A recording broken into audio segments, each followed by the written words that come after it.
ఇక AP CM Chandrababu Naidu అయితే మాత్రం ఈ ఎన్డీఏ కూటమి భాగస్వామ్యంలో ఉన్నటువంటి ఎమ్మెల్యేలకు అయితే మాత్రం పలు సూచనలు చేశారు.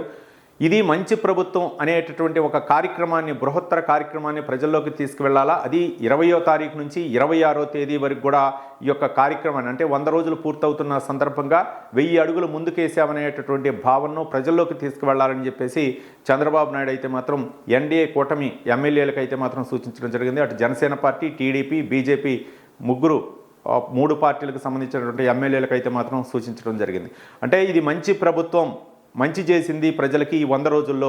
గత ప్రభుత్వానికి ఈ ప్రభుత్వానికి తేడా, గత ప్రభుత్వం చేసినటువంటి తప్పిదాలు, ఇప్పుడు ప్రభుత్వం చేసినటువంటి అభివృద్ధి కార్యక్రమాలు, ఇవన్నీ కూడా ప్రజలకి తెలియజెప్పాల్సినటువంటి అవసరం ఉందని చెప్పేసి చంద్రబాబు నాయుడు సూచించడం జరిగింది. మొత్తానికి ఈ 20వ తేదీ నుంచి 26వ తేదీ వరకు ఈ యొక్క వారం రోజులు అయితే మాత్రం ప్రజల్లోనే ఉండాలి.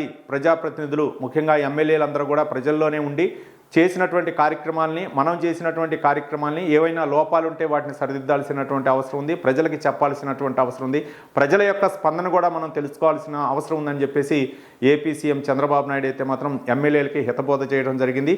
ఇక ఈ 3 పార్టీలకు సంబంధించినటువంటి జనసేన, బీజేపీ, తెలుగుదేశం పార్టీలకు చెందినటువంటి ఎమ్మెల్యేలు అయితే మాత్రం ఈ 20వ తారీఖు నుంచి 26వ తేదీ వరకు అయితే మాత్రం ప్రజల్లో ఉండి ఈ 1000 అడుగులు ముందుకేసి ఇది మంచి ప్రభుత్వం అనే విధంగా ప్రజలకైతే మాత్రం హితబోధ చేస్తారనేటటువంటి అంశాలను చంద్రబాబు సూచించడంతో 3 పార్టీలు కూడా ఒక బృహత్తర కార్యాచరణ ప్రణాళికగా అయితే మాత్రం ముందుకు తీసుకెళ్లే అవకాశం ఉన్నట్లు తెలుస్తుంది. మరోపక్క నూతన మద్యం పాలసీ అవ్వచ్చు, అలాగే ఇసుక విధానం అవ్వచ్చు, లేకపోతే వరదల్లో ఏ విధంగా ప్రభుత్వం ఆదుకున్న విధానం అవ్వచ్చు, వీటన్నింటినీ కూడా ప్రజలకు కళ్ళకు కట్టినట్టుగా చెప్పే విధానం అయితే మాత్రం ముందుకు తీసుకెళ్లాల్సినటువంటి అవసరం ఉందని చంద్రబాబు నాయుడు సూచించారు.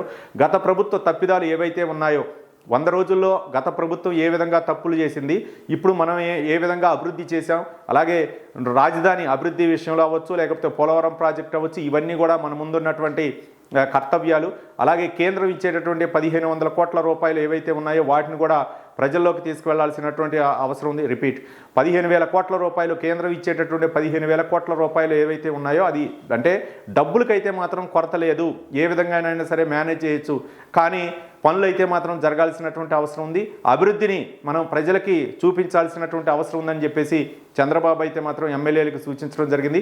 మరి ఎమ్మెల్యేలు రేపు 20వ తారీఖు నుంచి 26వ తేదీ వరకు 100 రోజుల పాలనలో ఏ విధంగా ప్రజలు మమేకమవుతారు, గతంలో జన్మభూమి అవ్వచ్చు, లేకపోతే జన్మభూమి కమిటీలు అవ్వచ్చు, ఆ విధంగా ఒక నెలలో ఏదైతే ఒక కార్యక్రమం నిర్వహించారో, ప్రతి నెలలో కూడా జన్మభూమి కార్యక్రమాలు నిర్వహించారు, అదేవిధంగా నెలలో 10 రోజులు ప్రజల దగ్గర ఉండాలి అని చంద్రబాబు నాయుడు సూచించడం జరిగింది. మరి దీనికి ప్రజాప్రతినిధులందరూ ఏ విధంగా ఉండబోతుంది కార్యక్రమం, ఇది మంచి ప్రభుత్వం అనేటటువంటి కార్యక్రమం ఏ విధంగా ప్రజలకి తెలియజెప్తారో మనం వేచి చూద్దాం.